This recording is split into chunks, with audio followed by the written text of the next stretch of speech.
Kabanata 10. Ang bayan ng San Diego. Matatagpuan ang San Diego sa Baybay Lawa na may malawak na bukirin. Masagana ito sa mga pananim tulad ng palay, kape at prutas na ipinagbibili sa iba't ibang bayan o sa mga mapagsamantalang inchik. Mula sa simbolyo ng simbahan ay mamamalas ang kabayanan. Dikit-dikit ang mga bahay na may bubong na pawid na yari sa yero, tisa at kabo negro. Mapapansin ang ilog na uhugis ahas sa gitna ng luntiang bukid at sa di kalayuan ay matatanaw ang isang kubo na nakatirik sa mataas na pangpam. Ang gubat na nasa gitna ng malawak na bukid ay kapansin-pansin. Maraming naglawit na baging, may makapal na damo at punong kahoy sa gubat na yaon. Kilala ang gubat sa itinatagong alamat nito.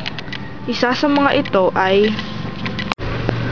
noong panay na kubo pa lamang ang mga bahay sa San Diego ay maraming naglisaw na usa at baboy damo.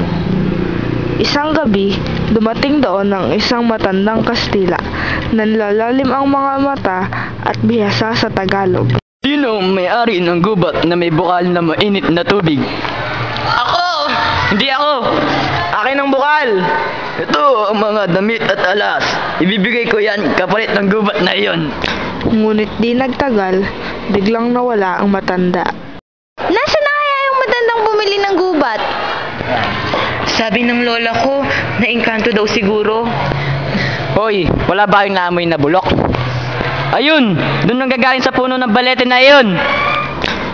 Yun yung matanda! Ano kaya ang nangyari? Noon pa man ay kinatatakutan na ang tawa nito na animoy nagmumula sa kuweba, lalo na ngayong patay na ito. Hindi makatulog ang mga babae sa takot, kaya't itinapon nila sa ilog ang mga alahas at sinunog ang mga damit na bigay ng matanda. Mula noon, matapos mailibing ang matanda, wala nang ibig pang lumapit sa balite. Maraming sabi-sabi na roon daw ay may nakikita ng ilaw at nakaririnig sila ng mga panaghoy. Lumipas ang ilang buwan, dumating ang isang binatang mukhang mestisong Kastila.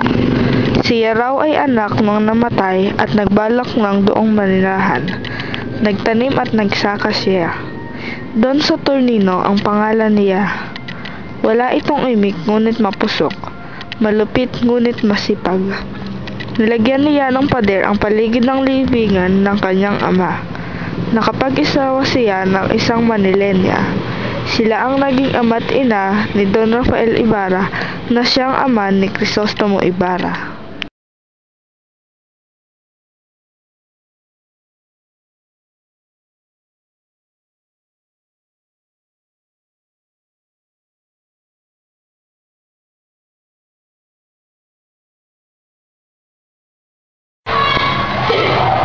Ayaw mo ha? Ay! Hindi pala nagsisimula!